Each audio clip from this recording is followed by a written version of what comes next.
The first thing I noticed was not the gold lettering on the envelope, or the creamy weight of the paper, or even the fact that my roommate had hidden it under a stack of grocery coupons like a badly trained spy.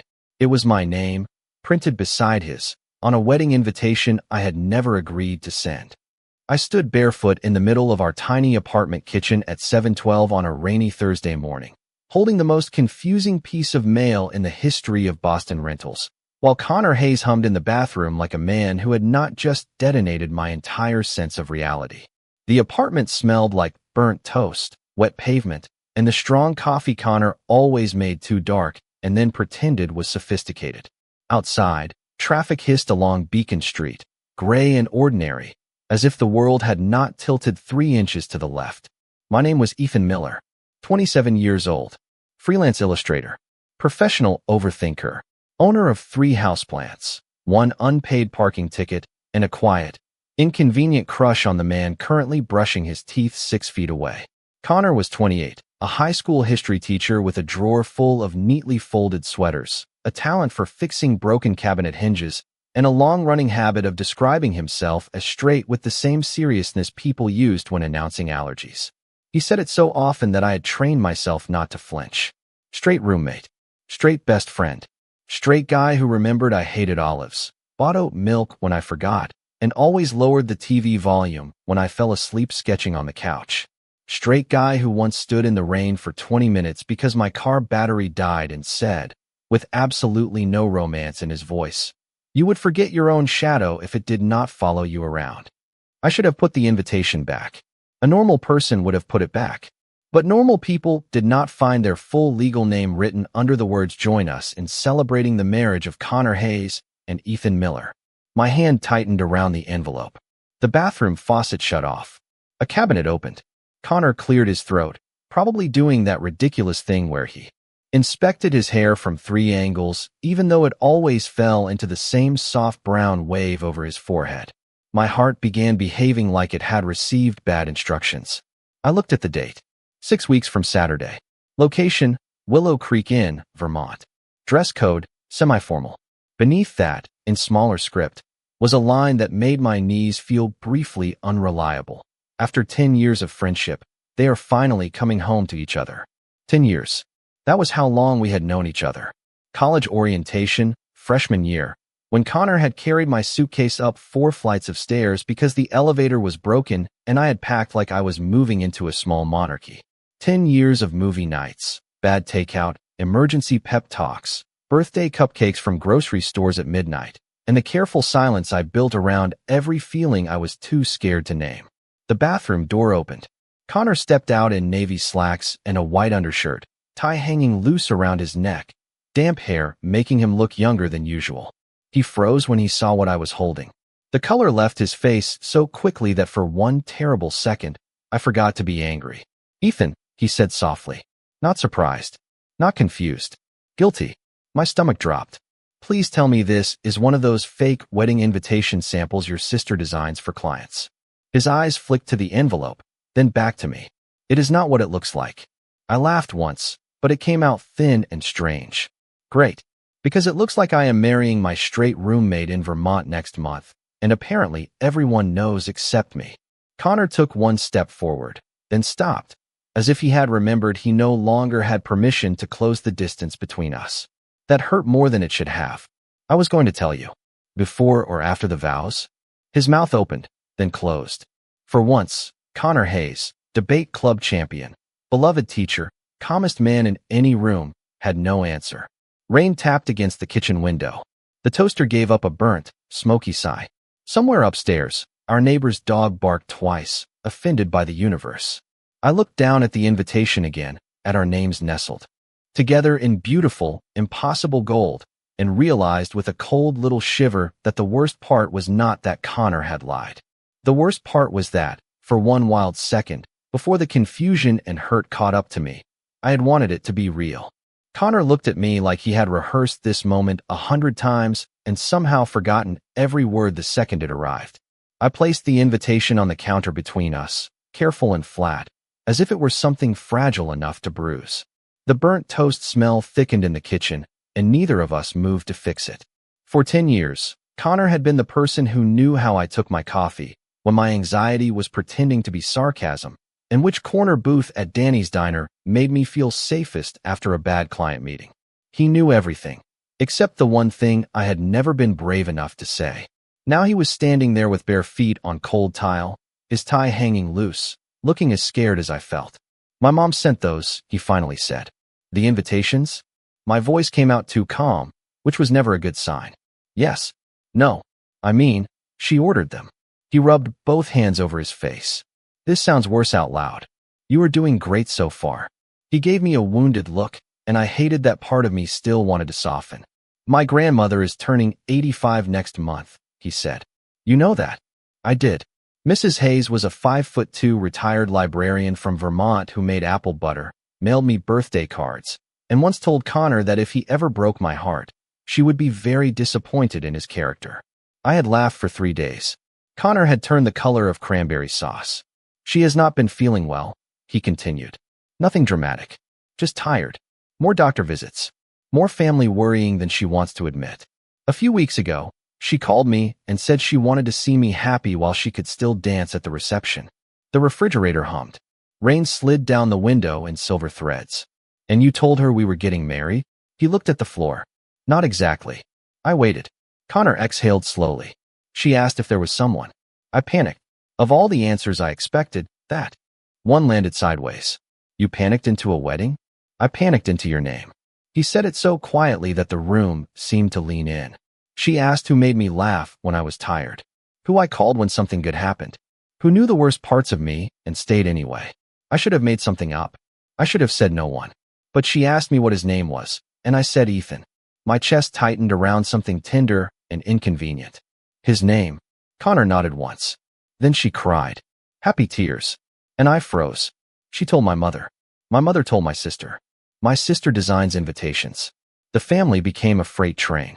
I stared at him, trying to find the joke, the trick, the part where this became ridiculous enough not to hurt. You could have stopped it. I know. You could have told me. I know. Connor. His eyes lifted to mine, warm brown and miserable. Why didn't you? The question hung there, simple enough to answer and heavy enough to change everything. He crossed his arms, not defensively, but like he was holding himself together. Because every time I tried, I imagined you looking at me exactly like this. Like I had ruined the one good thing I never deserved. That stole the next breath from my lungs.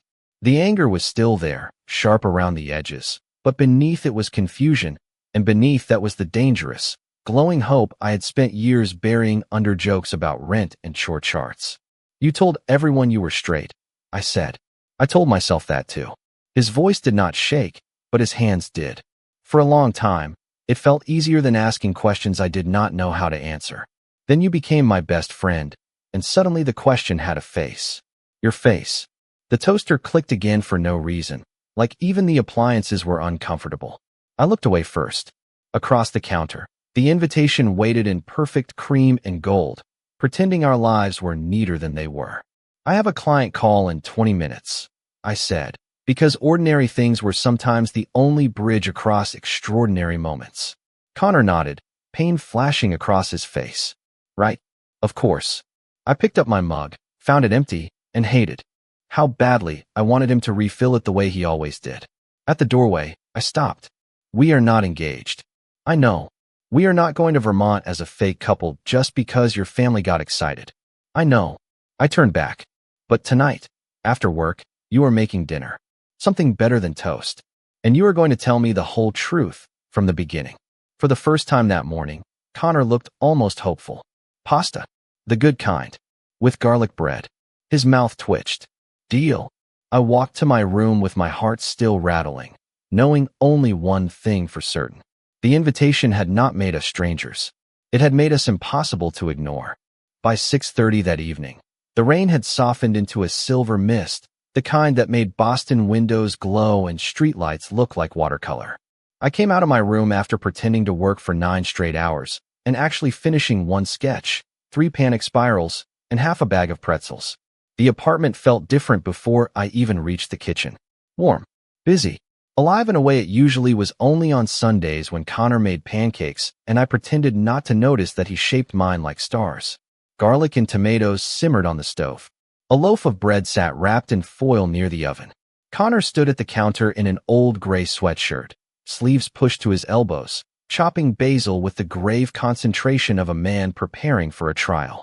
He looked up when I entered. I made enough food for either a conversation or a small community fundraiser. That depends on how bad the truth is, I said. His smile appeared for half a second, then faded. He set down the knife carefully. I should have told you years ago. The words were so direct that I lost the sarcastic reply I had been carrying all afternoon. I sat at the little round table by the window, the one we bought from a moving sale for $20 and sanded together in the parking lot because it smelled strongly of someone else's basement. Connor brought 2 bowls of pasta over, then took the chair across from me instead of beside me. The empty space between us felt intentional, respectful, terrible. He stared at his hands. In college, I thought everyone had one person they were obsessed with in a normal best friend way. I blinked.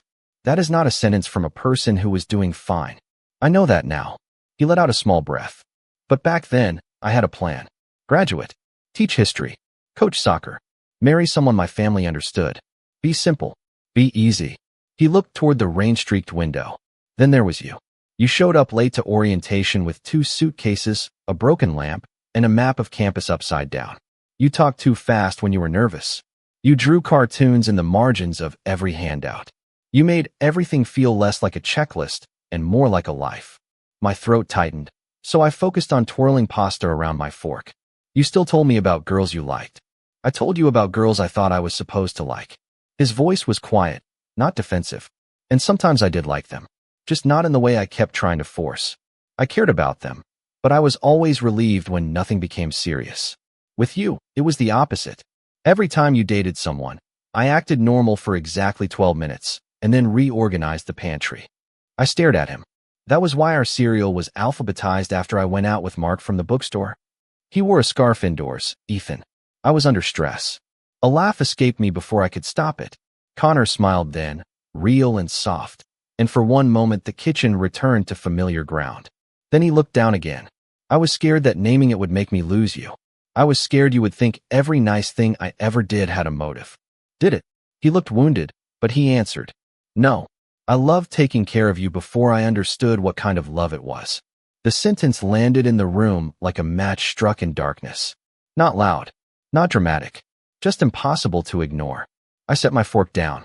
You were using the word love. His ears turned pink, which would have been unfairly charming under less dangerous circumstances. I am trying to stop lying. I pressed my palms against my knees beneath the table, and the family wedding snowball. He winced. My mother called again after Grandma cried. She said, Connor, you have been hiding happiness from us, and I felt so ashamed that I let her believe the wrong thing because part of me wanted it to be true. Not the lie, the possibility.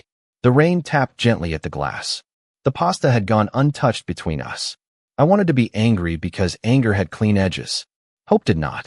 Hope was messy and embarrassing, and it looked a lot like Connor Hayes sitting across from me, finally terrified of the truth. You still should have trusted me, I said. I know. You made me feel like a prop in a story your family wrote without me. His face folded with guilt. I am sorry. Truly. I will call them tomorrow. I will fix it.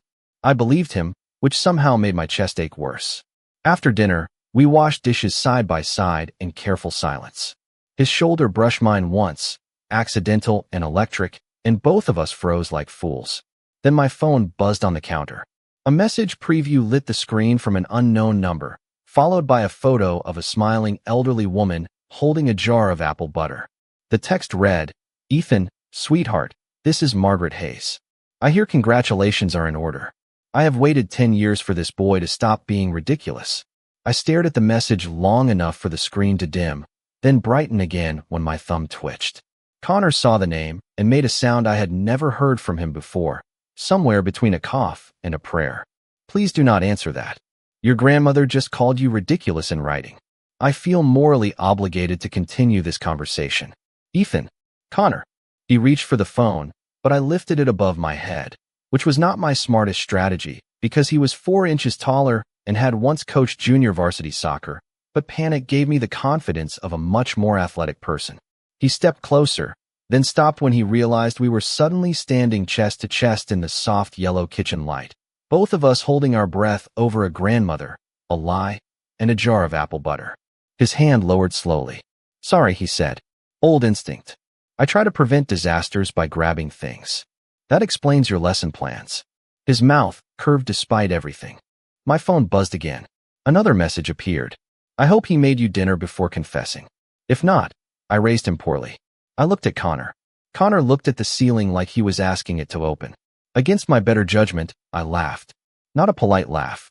A real one, tired and cracked around the edges, but real.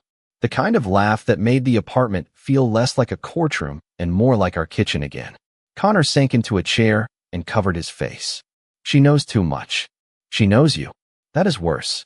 I sat across from him, the phone resting between us like a tiny, glowing judge. "What does your grandmother actually think is happening?" He pulled his hands away and looked older for a second, not in years, but in worry. "She thinks I finally told you I loved you, and you said yes." The kitchen went quiet again, but this time it was not sharp.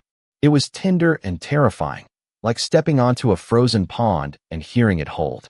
I looked down at Margaret Hayes's message, at the little photo of her smiling with silver hair tucked beneath a blue knit cap, and I could almost picture her in Vermont, surrounded by maple trees and family recipes, waiting for a happiness Connor had accidentally promised her. "You need to call her," I said. "I will. Tonight." He nodded. "Tonight. And you need to tell the truth." Another nod, slower. "All of it?" I asked. Connor looked at me then, and the answer was written plainly across his face. He was not only afraid of disappointing his grandmother, he was afraid of saying my name out loud in a way he could never take back. "All of it," he said. So we moved to the couch, because apparently life-changing phone calls required throw pillows and emotional support blankets. Connor sat on one end, me on the other, with exactly 2 feet of space between us that both of us pretended not to measure. He put the call on speaker. It rang twice. "Connor Hayes," Margaret answered, bright and sharp. "If you were calling to tell me I spoiled the surprise, I regret nothing." Connor closed his eyes. "Hi, Grandma." "Hello, sweetheart. Is Ethan there?" I leaned toward the phone. "Hi, Mrs. Hayes." "Do not Mrs. Hayes me. You have eaten my peach pie in pajama pants." "It is Margaret." Connor rubbed his forehead. I bit the inside of my cheek to keep from smiling too hard. Then he took a breath. "Grandma, I need to explain something. The invitations should not have been made. Ethan and I are not getting married." Silence stretched through the speaker, long enough for my stomach to twist. Then Margaret said softly, "But you love him." Connor's hand tightened around the phone. "Yes." One word. No hiding place. No joke. No escape route. My heart forgot its rhythm. Margaret sighed, not disappointed, just deeply unsurprised. "And have you told him properly? Or did you let stationery do the emotional labor?" I turned my face toward the window because smiling felt dangerous. Connor let out a broken little laugh. "I am working on it." "Good. Then come to Vermont this weekend. Both of you. No wedding talk. No pretending. Just breakfast, honest conversation, and my birthday planning committee, which your mother has turned into a federal agency." Connor looked at me, silently asking. I should have said no. I should have protected the small, bruised part of myself that still did not know whether this was the beginning of something real or just the aftermath of a beautiful mistake. Instead, I thought of 10 years of almosts, of alphabetized cereal, of star-shaped pancakes, of his voice saying yes like it cost him everything. "We can come Saturday," I said. Margaret made a pleased sound. "Wonderful. Bring warm sweaters. Vermont is chilly in the morning, and Connor drives like a nervous librarian." "I heard that," Connor said. "I intended you to." When the call ended, the apartment felt impossibly still. Connor turned toward me, eyes careful, hopeful, frightened. "You do not have to go." I looked at him for a long moment. "I know." Outside, the rain had finally stopped, leaving the city washed clean and shining. "But if we are going to untangle this," I said, "we might as well start where everyone already thinks we belong." Saturday arrived with the nervous brightness of a day that had been waiting for us before we were ready for it.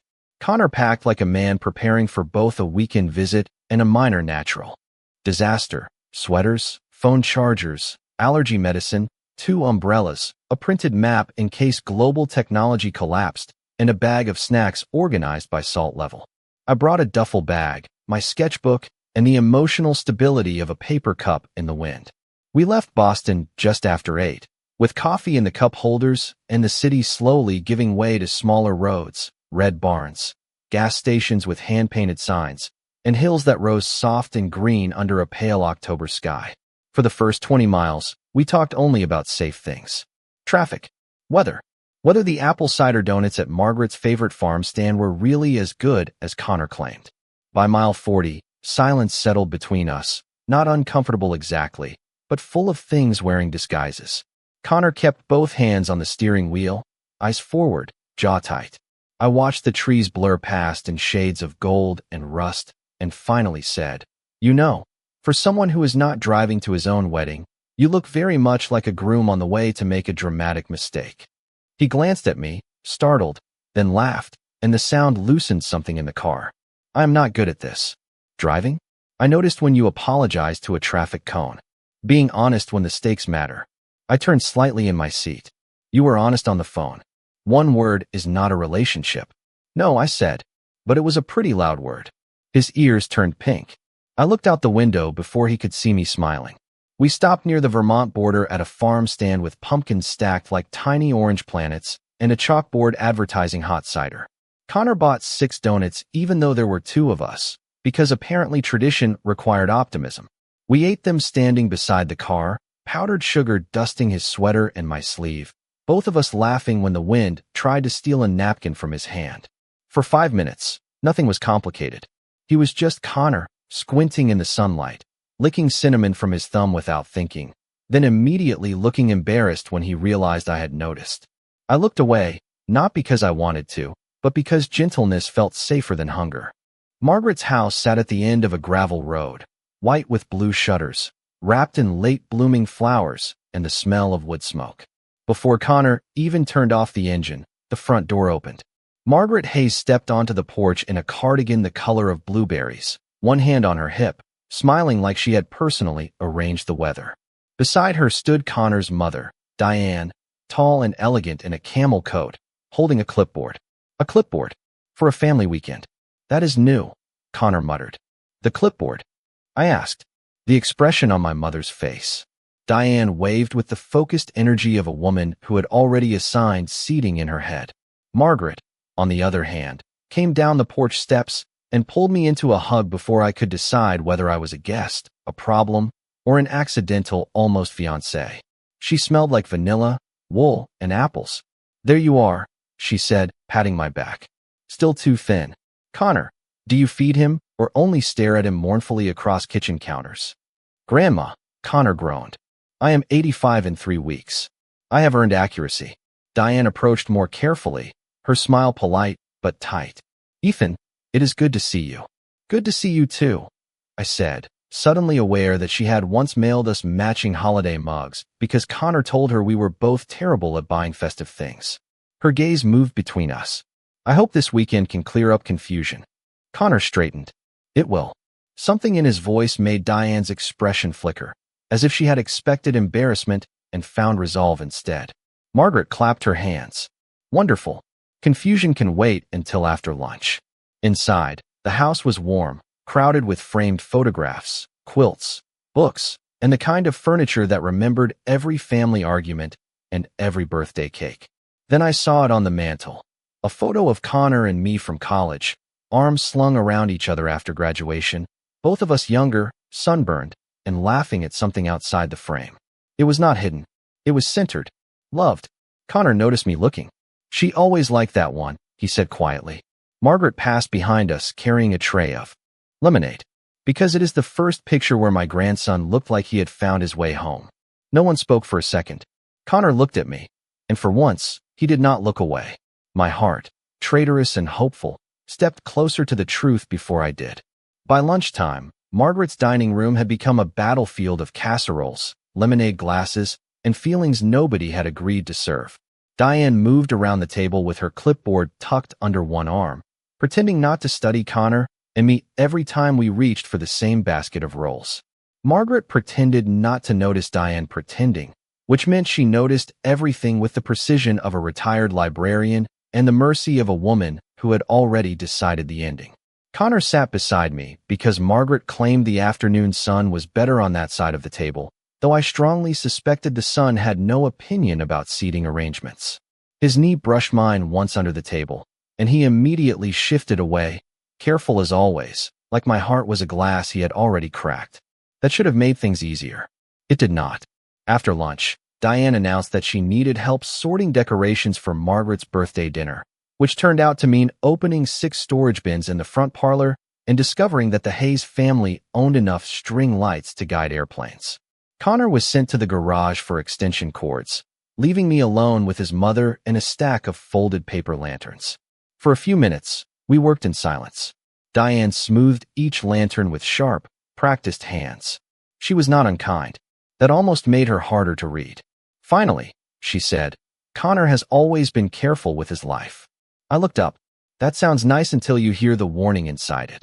Her mouth softened, just a little. You are perceptive. Freelancers have to be. Clients say small revision when they mean rebuild the entire project and question your career choices. She gave a brief laugh despite herself, then folded another lantern. When Connor was little, he would not step onto a frozen pond until every other child had crossed it twice. He needed proof that things would hold. Through the window, I could see him outside with Margaret, carrying a coil of orange extension cord while she pointed toward the porch with the authority of a general and the balance of someone who refused to be treated as fragile. He still does that, I said quietly. Diane followed my gaze. I know. Her voice changed then, losing its polished edge. I also know I did not always make it easy for him to be uncertain. I did not answer right away. There were family photographs on the piano, Connor at 8 with missing front teeth, Connor at 16 in a soccer uniform, Connor at 22 standing beside me at graduation, laughing like he had forgotten to be careful. Diane picked up a gold ribbon and wound it slowly around her fingers. When he told me your name, I was happy, truly happy. But I also moved too fast because I wanted a celebration more than I wanted clarity. That was unfair to you. The apology surprised me so much that my hands stilled around the lantern. Thank you. She nodded once. I like you, Ethan. I have liked you for years. But liking you does not give us the right to turn you into an answer before you have been asked a real question. Outside, Connor looked through the window and caught my eye. He smiled, small and worried. I smiled back before I could stop myself. Diane saw it. Of course she did. He looks at you the way his father looked at a good road map, she said. I blinked. That is possibly the least romantic sentence anyone has ever said to me. His father loved road trips. A good map meant he was not lost. My chest warmed in a painful, private way. Before I could respond, Margaret opened the front door and called, Ethan, come save me. Connor is trying to hang lights symmetrically, and it is draining the joy from the season. I stepped onto the porch, where the afternoon air smelled like leaves, wood smoke, and cold earth. Connor stood on a small ladder, one eyebrow furrowed at a crooked strand of bulbs. It is not draining joy to respect balance, he said. It is when the lights look like they are attending a tax seminar, Margaret replied. I took the strand from his hand, our fingers touching for one brief second. Let it be a little crooked, I said. People trust things more when they look alive. Connor looked down at me from the ladder, and something in his face opened, quiet and unguarded. Is that your professional artistic opinion? It is my professional everything opinion. He held my gaze for a beat too long, then smiled. Not the careful one, the real one. And as the first bulbs flickered on in the soft Vermont afternoon, I realized that maybe this weekend was not about fixing the lie all at once. Maybe it was about learning whether the truth could glow, even when it was strung up imperfectly. That evening, Margaret's house filled with relatives the way a small kitchen fills with steam, slowly at first, then all at once. Cousins arrived carrying pies, neighbors brought folding chairs, and an uncle named Robert appeared with 3 jars of pickles and no explanation. The birthday dinner had been moved from next month to that weekend because Margaret said patience was a virtue she had already practiced for 84 years and 11 months. Connor and I were put in charge of the cider table, which meant standing shoulder to shoulder under the porch lights, pouring warm apple cider into paper cups, while half the Hayes family tried to figure out whether they were allowed to congratulate us. I smiled until my cheeks hurt. Connor answered every curious glance with careful honesty. We are figuring things out, he said once to a cousin with purple glasses. Please do not make Ethan uncomfortable, he told an aunt who asked whether we preferred navy or sage for spring linens. Each time, he looked at me first, checking, making room for my answer instead of dragging me behind his. It should have made me feel safer. Instead, it made the ache sharper because he was finally becoming exactly the man I had needed him to be, and I did not know what to do with that now. After dinner, Margaret insisted on dancing in the living room. Someone connected an old speaker, someone else moved the coffee table, and soon the house was full of soft music, laughter, and the squeak of socks on hardwood. Connor danced with his grandmother first, slow and careful, one hand supporting hers like she was made of light. She said something to him that made his eyes shine. I watched from the doorway, holding a half-empty cup of cider, feeling like I was looking at a future through a window I had not been invited to open. Then Diane appeared beside me. He told me everything this afternoon, she said. I kept my eyes on Connor. Everything is a large word. He said he was afraid. He said he hurt you. He said he does not want a performance or a convenient happy ending. He wants the chance to earn your trust. My throat tightened. Across the room, Connor glanced at me, and Margaret immediately took advantage of his distraction to spin herself with alarming confidence. He laughed, startled and warm. I had seen Connor laugh 1,000 times, but that night it hit differently. It looked free. I am glad he told you, I said. Diane studied me gently. Are you angry with him? Yes. Are you in love with him? The question was so quiet that no one else could have heard it, but it still felt like the room stopped moving. I looked down at my cider. The steam had faded. That is not fair. No, she said. It is not. But sometimes the unfair question is the honest one. Before I could answer, Robert knocked over a chair while attempting what he called a dignified shuffle, and the room burst into laughter. The moment passed, but the question stayed. Later, when the house had settled and most guests had gone home, I found Connor on the back porch. The yard was dark except for the string lights we had hung crookedly, glowing over the grass like small patient stars. He was leaning against the railing with his sweater sleeves pulled over his hands. You disappeared, he said. I needed air. Me too. For a while, we stood side by side, looking out at the quiet Vermont night. Somewhere beyond the trees, a dog barked once. The air smelled like damp leaves and sugar from the pies cooling inside. Connor spoke first. I do not want you to feel trapped by my feelings. I laughed softly, but it hurt. That is a strange thing to say after accidentally involving a print shop. I deserve that. You did. He nodded, accepting it without defense. That was new too. Ethan, I am not asking you to forgive me tonight. I am not asking you to decide anything, because my family is warm and my grandmother is persuasive and my mother owns a clipboard. I just need you to know that this is not a phase, or panic, or loneliness wearing your name. It is you. It has been you for a long time. My fingers tightened around the porch railing. The truth I had been avoiding rose in my chest, frightening and bright. I loved you quietly because I thought quiet love was the only kind I was allowed to have with you. Connor turned toward me, his face open with hope and regret. I looked at him and finally let the words step into the cold air. And I am angry because now I have to learn how to love you out loud. He did not move closer. He did not reach for me.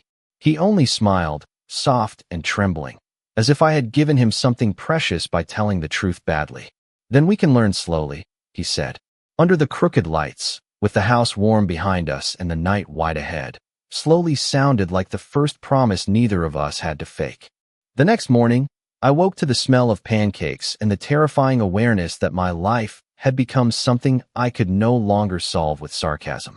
Sunlight slipped through the guest room curtains in soft yellow bands, warming the quilt Margaret had insisted was older than Connor, but better behaved. For a few peaceful seconds, I forgot everything except the quiet house, the distant clink of dishes, and the strange comfort of knowing Connor was somewhere downstairs. Then memory returned in full color. The porch, the crooked lights, my own voice saying I had loved him quietly. I pressed both hands over my face and made a sound that was neither dignified nor useful. By the time I reached the kitchen, Margaret was at the stove wearing an apron that said Red Band Books. Diane was slicing strawberries, and Connor was setting plates with the careful focus of a man trying not to stare at me. He failed immediately. Good morning, he said. There was nothing extraordinary in the words, but they landed differently now, like they had been carrying a second meaning for years, and I had finally learned the language. Morning, I said, and took the seat beside him because bravery, I was discovering, could be very small and still count. Breakfast was peaceful for almost 7 minutes. Then Margaret placed a stack of mail on the table and said, "Since everyone is being honest now, someone should probably deal with the second batch of invitations." Connor choked on his coffee. Diane closed her eyes. I stared at the stack. Second batch. Margaret slid a box toward us with the innocence of a woman who enjoyed chaos as long as it came with maple syrup. Inside were dozens of envelopes, already addressed, already stamped, already waiting to turn confusion into a regional event. Connor looked like he wanted to personally apologize to every tree involved in the paper production. "I will fix it," he said quickly. Today, after breakfast, he and I carried the box to the small study at the back of the house, a cozy room lined with books and old photographs. We sat on the floor with recycling bags, correction notes, and a shared sense that adulthood was mostly cleaning up emotional paperwork. At first, we worked in silence, opening envelopes and stacking them neatly.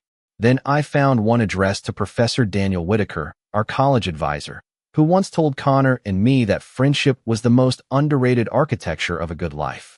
I held it up. He was invited? Connor winced. My mother was thorough. Your mother could organize a moon landing with index cards. She would improve the snacks. We laughed, and the tension loosened one envelope at a time. After a while, Connor reached into the box and pulled out a smaller envelope I had not noticed before. It was not addressed to a guest. It was addressed to me, in his handwriting. He went very still. That was not supposed to be in there. I looked at him. "What is it?" He swallowed. "A draft. From before everything got out of hand." I should have handed it back. Instead, he gave a tiny nod, permission and panic at once, and I opened it carefully. Inside was not a proposal. It was a letter. No grand declarations. No pressure. Just Connor, honest and scared, telling me that I had made ordinary life feel worth paying attention to.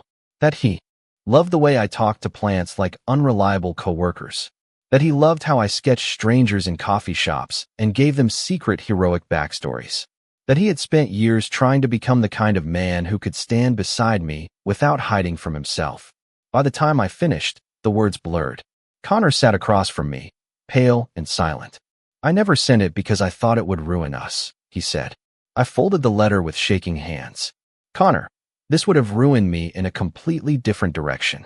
His laugh broke softly. I looked at him across the messy floor, surrounded by opened envelopes and corrected assumptions, and realized the twist was not that he had loved me. It was that love had been living in the smallest rooms of our life all along, waiting for both of us to stop calling it something else. I reached out, palm up. Connor stared at my hand like it was a door opening. Then he placed his hand in mine, warm and careful. We did not make promises we were not ready for. We did not pretend the hurt was gone. We just sat there in the morning light, holding hands over a box of invitations that would never be mailed, and for once, the future did not feel like a mistake. It felt unfinished in the best possible way.